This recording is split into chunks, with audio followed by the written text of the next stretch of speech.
Welcome to my YouTube channel. आज मैं आपको क्लास 9 के न्यू उर्दू ग्रामर पढ़ाऊंगी। ये वीडियो उर्दू कोर्स के सिलेबस के अकॉर्डिंग है। उर्दू कोर्स भी सिलेबस के अकॉर्डिंग अलग से प्लेलिस्ट में वीडियो है।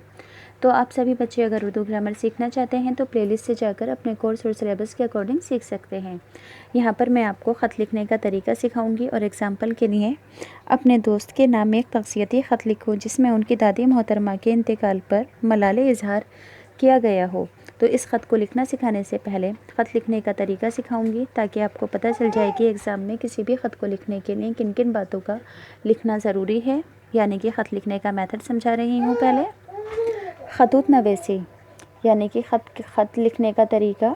ख़तूत कहते हैं ख़त की जमा को। तो ख़तूत दो तरह के होते हैं, एक निजी और दूसरा कारोबारी।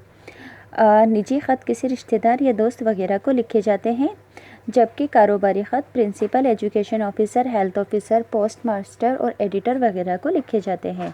ध्यान रहेगा, ख़त दो तरह के हैं, निजी और कारोबारी। अब किसी भी ख़त को लिखने के लिए इन 5 चीज़ों का लिखना ज़रूरी है। सबसे पहले लिखा जाता है पता। पता लिखने के फ़ौरन बाद लिखते हैं अलक़ाब।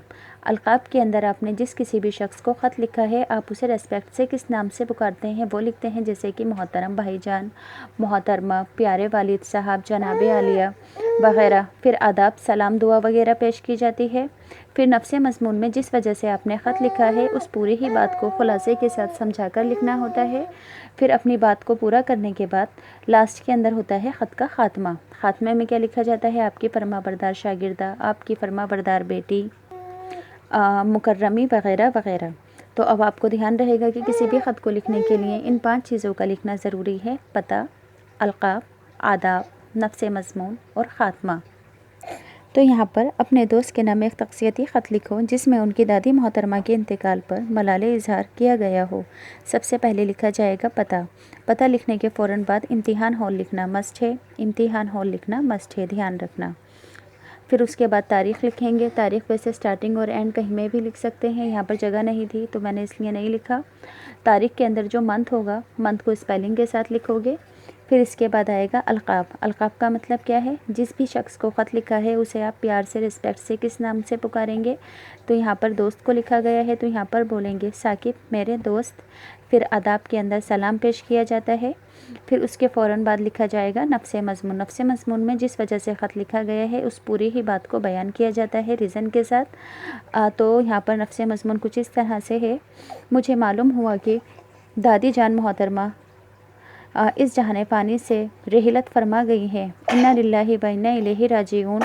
अल्लाह मरहुमा को ग़रक़े रहमत फरमाए, उनके दर्जात को बुलंद फरमाकर जन्नतुल फिरदौस में आला से आला मक़ाम अता फरमाए।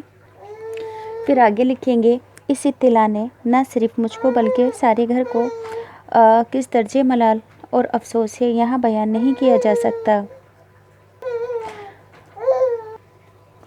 मसीयत यज़्दी में किसी का दखल क्या दखल हो सकता है? अज़ीज़ मिन, हम सबको अपने अपने वक्त पर आलिम आखिरत की तरफ कूच करना है। कोई दुनिया में हमेशा के लिए नहीं रहेगा, लेकिन बुज़ुर्गों का साया सर से उठ जाने से बड़ा खलल होता है, जो कि बड़ी कमी होती है, जो कि इस कमी को कभी पूरा नहीं किया जा सकता है। अल्लाह आप सब हजरात को सब्र जमील अता फ़रमाए। इन्नल्लाह मअस साबिरीन। मेरे दोस्त, मर्ज़ी मौला में किसी को क्या चारा है।